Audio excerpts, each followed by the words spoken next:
datang Bapak. Berikut selamat datang juga untuk Ketua STIE 66 Kendari, Bapak Profesor Dr. Haji Abdul Aziz Muthalib SCMS. Selamat datang. Baik. Dan saya doakan semua yang hadir, insya Allah semuanya Bapak jadi orang sukses dan jadi pengusaha sukses. Baik, tanpa berlama-lama kita langsung panggil saja ya. Kita akan mendengar. Assalamualaikum warahmatullahi wabarakatuh.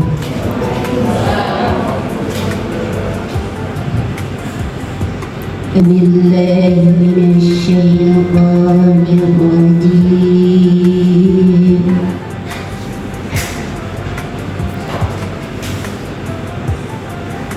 Bismillahirrahmanirrahim.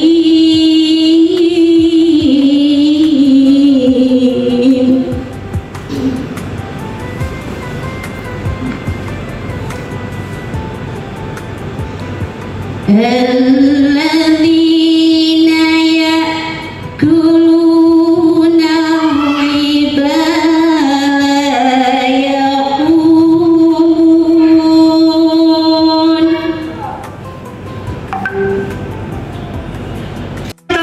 Pengusaha hebat. Siapa kita?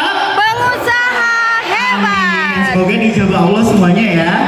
Bapak Ibu semuanya, kegiatan pada hari ini itu adalah hasil kolaborasi luar biasa antara beberapa pihak. Yang pertama itu dari LPEKIN BKPRE. Saya ulangi, LPEKIN BKPRMI Provinsi Sulawesi Tenggara berkolaborasi. Sehingga alhamdulillah di pagi kita masih diberi umur panjang, diberi kesehatan, kesempatan oleh Allah, bisa bersilaturahim di tempat ini di Aula STIE Kendari dalam rangka mengikuti acara pembukaan talkshow. Ada praktisi kita, ada dua, ada dari Enterol Bapak Arham Rashid, beliau entrepreneur, praktisi, dan juga beliau seorang penulis. Oke, beri aplaus penonton kita. Dan terakhir mewakili ibu-ibu dari mewakili pengusaha entrepreneur dari perempuan, beliau salah satu owner usaha UMKM yang ada di Kota Kendari. Terima kasih Bu sudah berkenan hadir. Jadi itu sesi pagi talkshow kita yang akan memperbincangkan masalah bagaimana kita mengembangkan jiwa yang kami hormati Ketua Badan Komunikasi Pemuda Remaja Masjid, yang kami hormati Lebaran berkali-kali lipat. Dan kami pemerintah sekarang sementara mendorong jiwa-jiwa usaha baik dari kalangan pengusaha itu sendiri maupun dari mahasiswa. Karena kita juga berharap mahasiswa merubah mindset pola berpikir. Kalau tamat sasarannya bukan menjadi PNS, tapi mau menjadi pengusaha, mau seperti kita keterampilannya sehingga bisa meningkatkan sisi ekonomi keluarga dan yang secara garis besar bisa meningkatkan sisi ekonomi di Sulawesi Tenggara secara keseluruhan. Saya kira itu dari saya, lebih dan kurangnya mohon dimaafkan. Wassalamualaikum warahmatullahi wabarakatuh. Ya, yang terlalu Kampus Pengusaha Hebat. Tepuk tangan Bapak Ibu semua. Baik.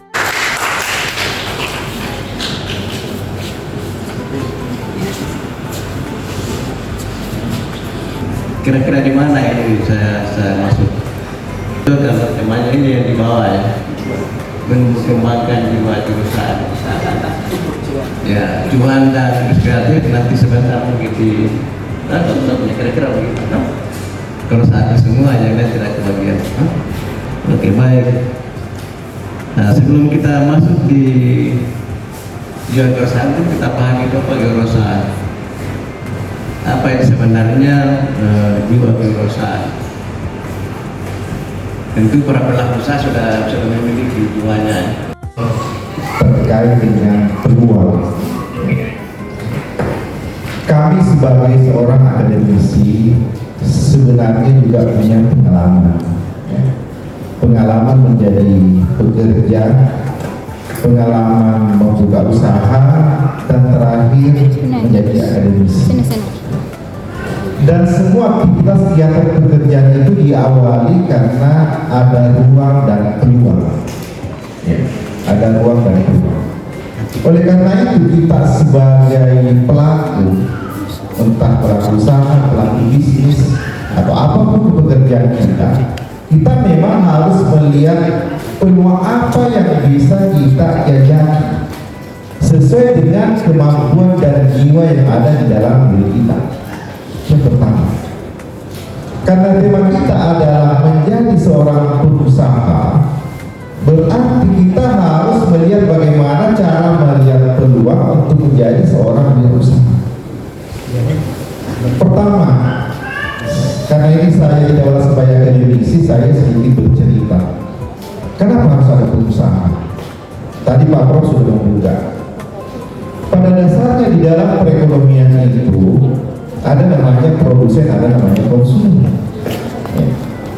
Tidak bisa ada konsumen kalau tidak ada produk yang dihasilkan produsen, atau sebaliknya. Tidak bisa produsen sukses melaksanakan usahanya kalau konsumennya tidak banyak. Nah, karena kita berada di Sulawesi Tenggara, kita bercerita di Sulawesi Tenggara. Sulawesi Tenggara ini adalah daerah berkembang, ya, insya Allah menuju daerah yang maju. Ya. Nah, di Sulawesi Tenggara ini keadaan sosial masyarakatnya karena daerah berkembang banyak didatangi oleh penduduk luar daerah. Kenapa demikian? Karena banyak potensi sumber daya alam, pertanian, perkebunan, perikanan, ditambah lagi potensi yang kedua, pertambangan dan penggalian. Ini yang menjadi trending menarik orang-orang berdatangan di daerah kita di Sulawesi Tenggara. Apa yang menjadi peluang? Pasti sebagaimana tema cuan, uang. Kenapa bisa di Sumatera ada peluang untuk mendapatkan cuan atau uang? Saya hanya ambil contoh.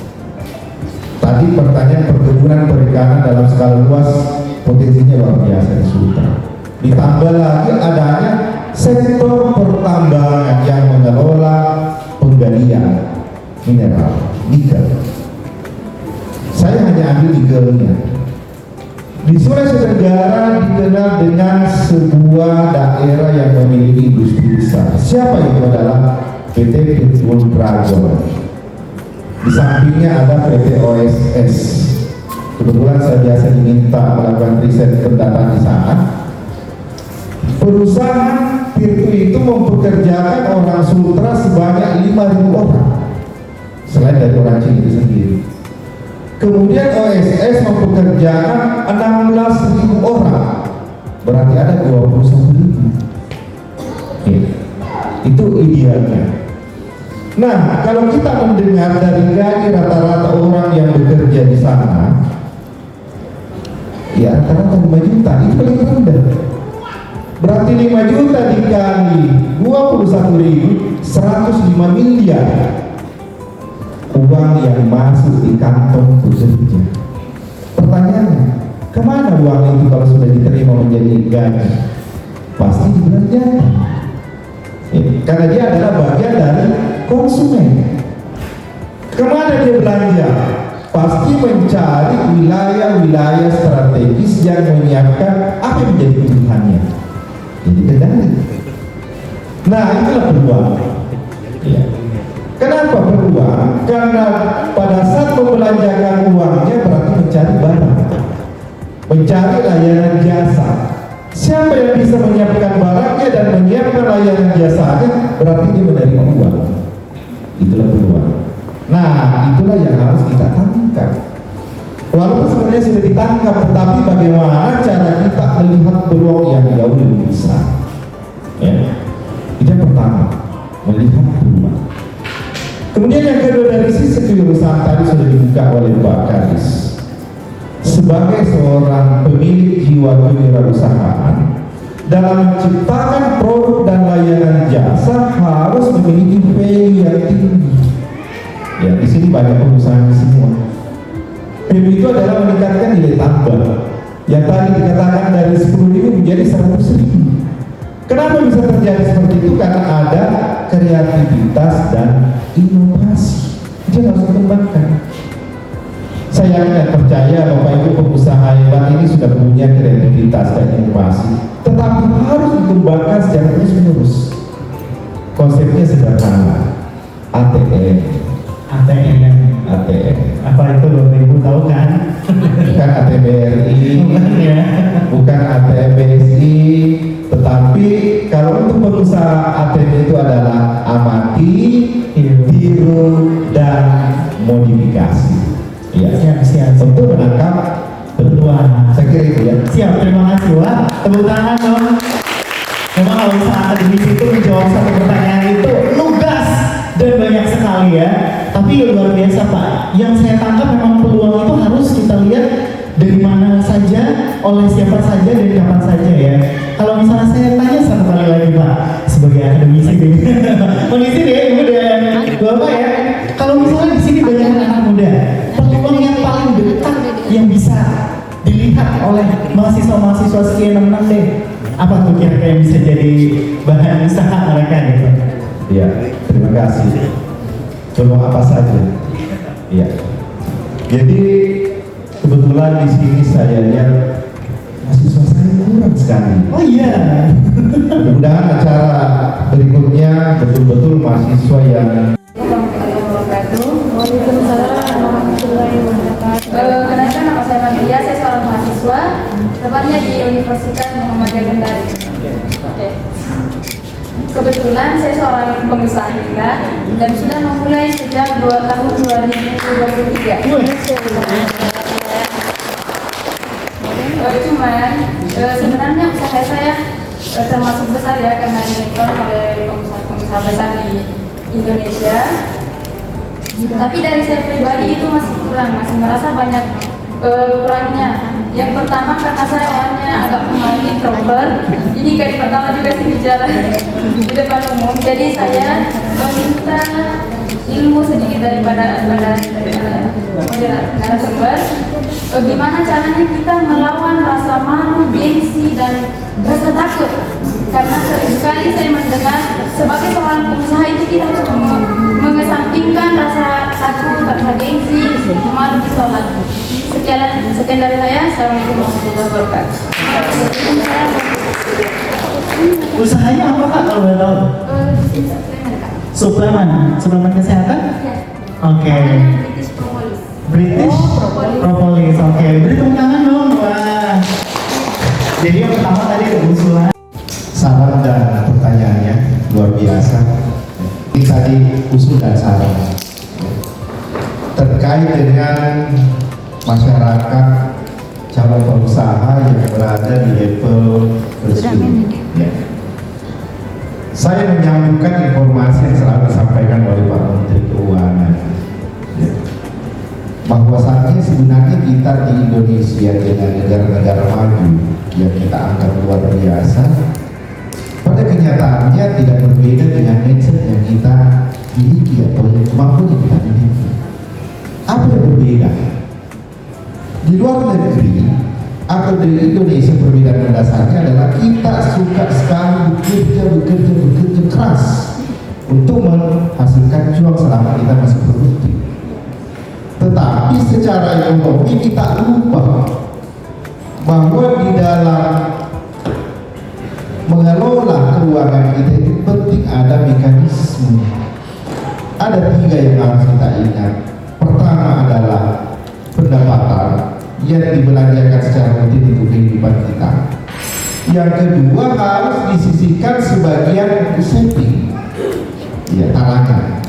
Dan yang ketiga harus kita simpan untuk spekulasi atau investasi.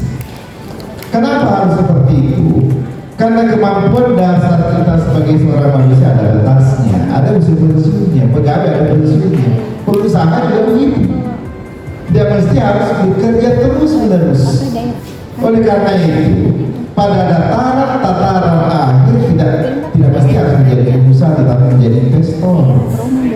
Ya, menempatkan kelebihan dana di beberapa titik-titik usaha yang bisa menghasilkan cuan secara kesinambungan. Banyak tempatnya, banyak instrumennya. Bisa beli emas, ya. Bisa beli saham, bisa memasukkan modal kepada orang-orang yang kita percaya. Nah, itu strateginya yang pertama. Kemudian yang kedua, tadi terkait dengan usul dan saran, harus ada pelatihan bagi kita orang-orang yang masih bersiap untuk bekerja tetapi tidak memiliki ilmu dasar. Oleh karena itu tadi saya sudah katakan bahwa kolaborasi penting.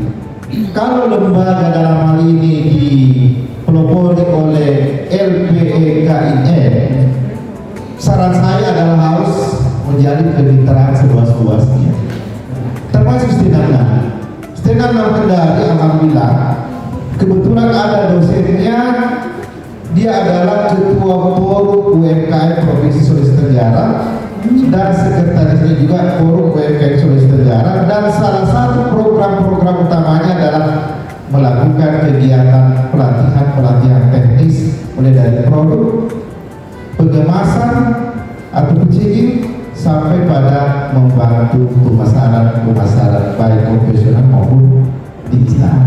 Organisasi. Saya kira itu. Kemudian tadi ada pertanyaan, bagaimana cara mengusir rasa takut? Ya, karena ini adalah pengusaha, saya hanya membahas rasa takut terhadap risiko kerugian. Ingat, risiko itu tidak bisa dihindari, tetapi yang bisa dilakukan itu adalah meminimalkan risiko. Bagaimana caranya adalah kalau di dalam ilmu akademisi ada yang disebut dengan portofolio investasi. Jangan memasukkan modal kita situasi atau yang masih ada usaha kita. Yang selama ini kita jalani di Twitter, ada beberapa bahkan banyak perusahaan di Kota Kendari, teman-teman UMKM di bidang industri kreatif percetakan yang mereka memiliki kebutuhan pakaian berupa jersey yang kaos dan sebagainya, biasanya memang konsultasinya ke kami kayak gitu. Berarti mencetak 100 UMKM tiap tahunnya, salah satu atau salah duanya kita semua ya, Masya Allah, berkat Twitter dapat ide untuk lebih besar dan tentunya mendapat pundi-pundi cuan di kemudian hari ya, Masya Allah. Terus mungkin begini Kak, kan ada beberapa alat yang sama sekali tidak bisa dibawa ke sini karena begitu besar. Mungkin apakah ada program Kak setelah ini, mungkin ada program kunjungan langsung ke Twinstarnya dari peserta yang sudah mengikuti kegiatan hari ini, bagaimana Kak? Kalau itu mungkin kita bisa konsultasikan. Ya, maksudnya di next kita nanti coba kita selaku PEKIN kita komunikasi dengan atasan. Siap. Tapi untuk sebelum Terima kasih Susu kurma, Ya. Kurma, mantap, luar biasa. Terima kasih Putri Sukurminya. Terima kasih keripik pisang Usria. Terima Wahyu. kasih keripik Usria, semoga Mantap. sukses dan Ya, sukses. banyak yang beli. Amin. Siap. Luar biasa.